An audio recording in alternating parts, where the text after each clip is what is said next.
Knowing where my food comes from is really important to me, so I try to grow as much as I can myself in my little home veggie garden.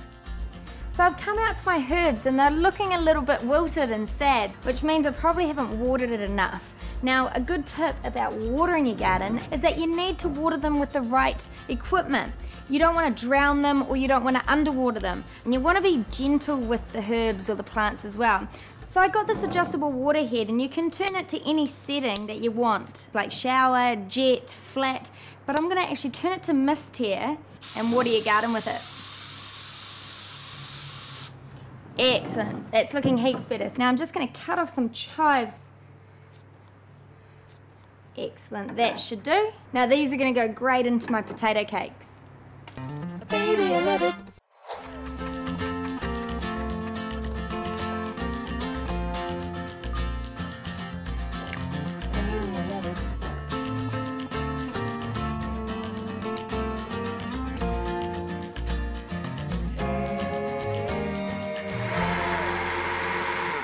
I've just gone and made myself an aioli. A tip about aiolis is that you need a good blender. This one is a Breville one that you can actually remove the lid from and pour the oil in while it's still blending. Now, the aioli is going to be going with my salmon, which I'm going to attempt to smoke in my oven. John's given me some great tips, so let's see how I go. Now, to start with, he started with some oil and some soy sauce that we're going to brush over. Now, this is a Regal salmon, which is from the Marlborough. It's farmed down there, so I'm just going to lather the oil and soy sauce all over because this is going to help the spices stick to the top of it. Now onto our spices, we're going to start with brown sugar, cumin seeds, paprika, some mustard seeds, some caraway seeds. Now a good amount of sea salt and New York pepper. Excellent. Now you can mix this all up just with your hands. Now remember what John said, don't worry if you're missing one or two of the herbs, it's not a big issue. Don't go and make a trip down to the supermarket to do it because you'll still get an amazing flavour come through with the salmon. And you just sprinkle it over, making sure that you put enough on to coat the whole lot. You want to cover the whole salmon. Alright, now on to the smoking part.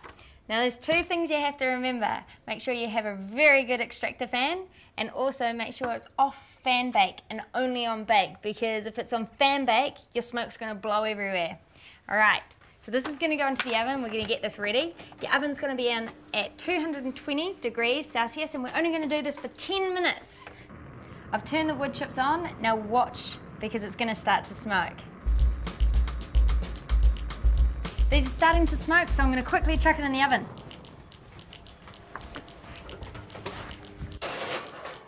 While my salmon's smoking, I'm going to make some little potato cakes because I'm going to make little smoked salmon canapes.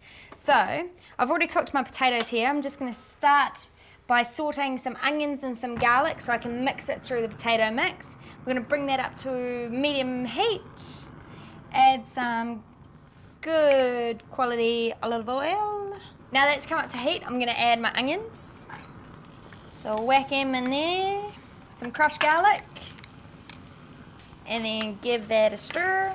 Remember when you're doing your onions and sauteing them, do not brown them. You don't want to burn them, you just want to make them nice and translucent, nice and see-through. I'm going to get my potatoes, which have already been boiled, and I'm not going to add any butter to it. I'm just going to roughly mash it. Got some Parmesan cheese. Finely grated.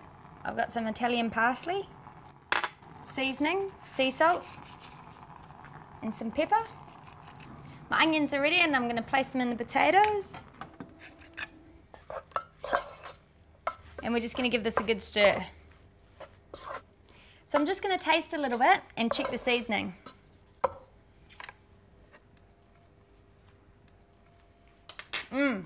Seasoning's perfect. Now we're going to roll our little patty cakes. You don't want to make them too thick, you don't want to make them too big, because they're just going to be little delicious mouthfuls. You got your little patty cake like that, about that size, and you're going to dip it in some egg. Now this might get a little bit messy. Now a little tip about doing the egg wash and dry ingredients is that you keep one for the egg and 1 for the dry. Never cross over because that's how you get it all messy and all sorts. So you watch, you got 1 egg, you place it into the dry, and this is for your dry.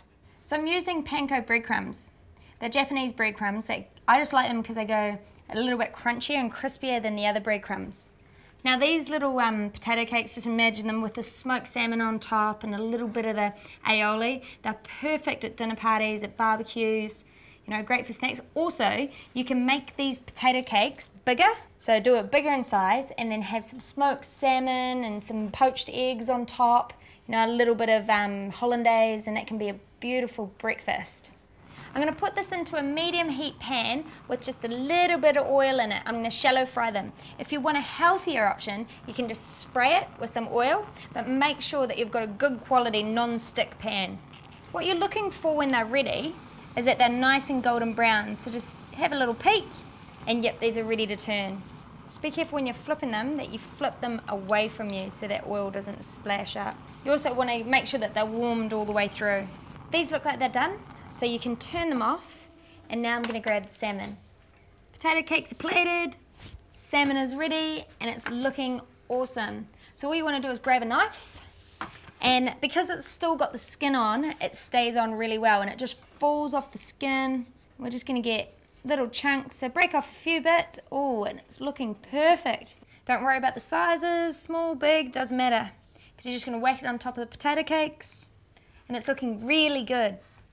Okay, grab yourself a palette knife and just pick up the pieces and place it on top. They look awesome. Now, I love salmon, but I don't always have time to smoke it. So I normally use the salmon loins, and they're perfectly fine for this or over salads and stir fries. Now, last bit, aioli. So you just want to put a little bit on for flavour. That's all that you want, just a little drizzle. With this recipe, a little sanitary and nutrition tip is that a diet high in omega-3s is associated with a reduced risk of heart disease, and salmon's super high in omega-3s. And voila. And there you have it, beautiful smoked salmon, and I didn't even smoke the house out. After the break, it's time for a chocolate fix. I'll show you my recipe for chocolate and beetroot cupcakes.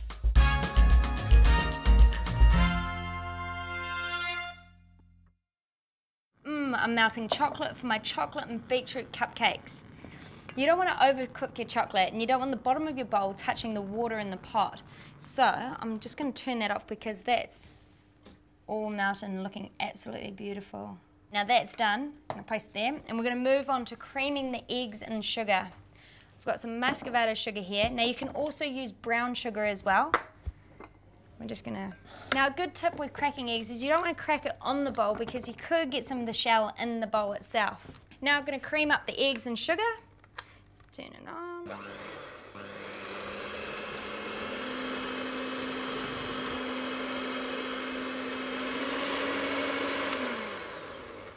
Excellent. Now that's nice and light and fluffy. Now onto the wet ingredients. So we've got our beetroot that's been grated by a microplane. So that it's nice and thin, and it's raw, so you don't need to worry about cooking it or anything like that. We've got some milk, some oil goes in. Now I'm just gonna mix this up. Now to add the goodness, the chocolate, the melted, beautiful, silky chocolate. Let's pour that in. Now I've used 80% cocoa chocolate, so it's got that sort of bittersweet flavour to it.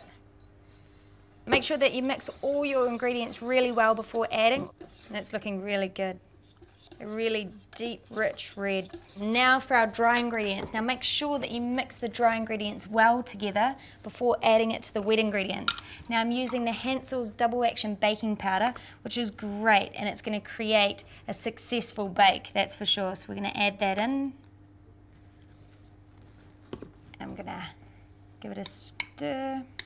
Now the whole reason I'm mixing it well before adding it is because I don't have to over mix it once I put it into the wet ingredients. Now that's looking good to me. Excellent. So we've got a wet mixture and our dry, and we're just going to add it in. Now remember, you want to have your oven on by this point so that when you're ready, it goes into your cupcake tray and straight into the oven. But with the double action baking powder, you can actually bake one if you've got a big batch, leave one out, and it will still work. So that's a good thing. So we're just gonna mix it all up.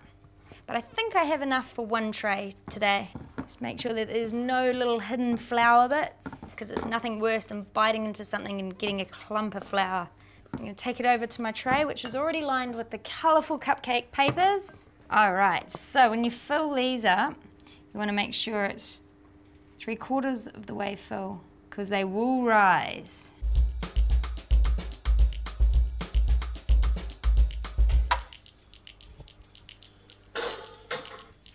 Check out my cupcakes. They look absolutely awesome. I've had them out of the oven, they've cooled right down. Now I'm gonna pipe on some raspberry ganache. Now in here I've got chocolate, cream, fresh raspberries that have been strained and reduced right down to a concentrate. I'm just gonna top it off with a little bit of this raspberry essence. You don't need much, just a little dribble, and give it a good stir. Now you want to make sure that your cupcakes are completely cool before going and piping on some ganache, or else you'll make an absolute mess of it. Excellent. Alrighty. Now if you don't have a piping bag, you can just use one of those Ziploc bags, pack it full of ganache, snip a little bit of the corner off, and voila, you've made your own piping bag, and you don't have to clean it afterwards, you can just throw it away. So I've got this little piping bag here. Another tip also as well is if you're ever going to spoon it into a piping bag, you want to just fold over the top. So if anything happens to get around the top, you can just wipe it off with your thumb, and it keeps it nice and clean and tidy. Spoon some ganache into here. Cool. Flip it up and check that out, no mess at all. And just squeeze it right down. Careful not to squeeze it out of the top. Knowing my luck it will happen. And no. Make sure it's nice and tight at the bottom as well, because if you're pushing it out and it goes everywhere, you ain't gonna be a happy camper.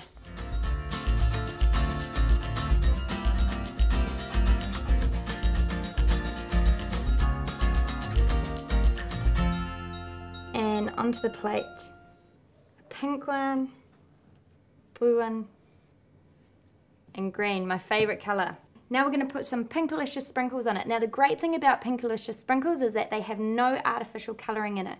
So they give it an amazing little finish to your cupcakes. So real strong strawberry flavour, and it just gives your cupcakes that extra touch. And there you have your chocolate and beetroot cupcakes with the raspberry ganache. Now you might be thinking beetroot's kind of a weird flavour, but it doesn't come through and it keeps your cupcakes super moist.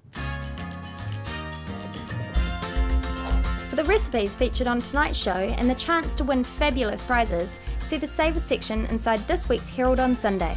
Next week, I glean some Vietnamese stir-fry secrets from Saigon's chef Ma Lee and create a Kiwi scone recipe with a twist.